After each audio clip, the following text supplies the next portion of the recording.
축구 국가대표 손준호 선수가 중국 공안에 20일 넘게 갇혀 있습니다. 지난 5월 10일 구단의 허락을 받고 치료를 위해 한국에 가려다 상하이 공항에서 공안에 체포된 손준호는 현재까지도 확실한 소식이 없는 상태입니다.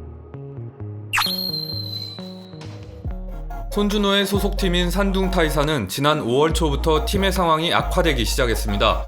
소속 선수인 진징다오, 친성, 순시린, 주젠룬 등이 승부 조작을 저지른 혐의로 사법당국에 체포되었고, 곧이어 감독인 하오웨이 역시 승부 조작과 뇌물수수 혐의를 근거로 체포되면서 팀이 어수선해졌습니다. 그리고 손준호 선수가 체포되었습니다. 중국 당국은 손준호 선수가 뇌물을 받은 혐의로 체포되었다고 했고, 그로 인한 조사를 받고 있다고 외교부 정례 브리핑을 통해 답했습니다. 이후로 중국 쪽에서 여러 가지 이야기가 나오기 시작했습니다.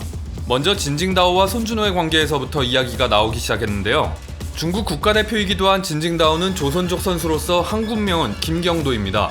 당연히 한국말도 잘할 뿐만 아니라 손준호 선수가 산둥타이산에 이적한 당시 적응에 도움을 주었던 선수입니다. 중국 언론의 추측에 따르면 진징다오를 비롯한 단체 채팅방이 있고 4경기를 손준호가 같이 조작했다는 추측입니다. 또 하나는 하오웨이 감독의 뇌물 공여입니다.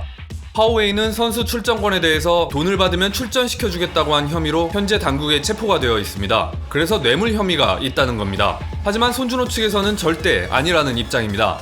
전북에서 이적을 추진하던 당시 중국 팀에서만 4-5개 팀으로부터 제안을 받았고, 그 중에 조건이 좋은 팀으로 이적을 했기 때문에 절대 돈 문제가 있을 수 없으며 2021년 산동으로 이적한 해에 팀을 슈퍼리그와 CFA컵 우승을 이뤄냈고, 지난 2022년에도 CFA컵 우승을 일궈냈습니다.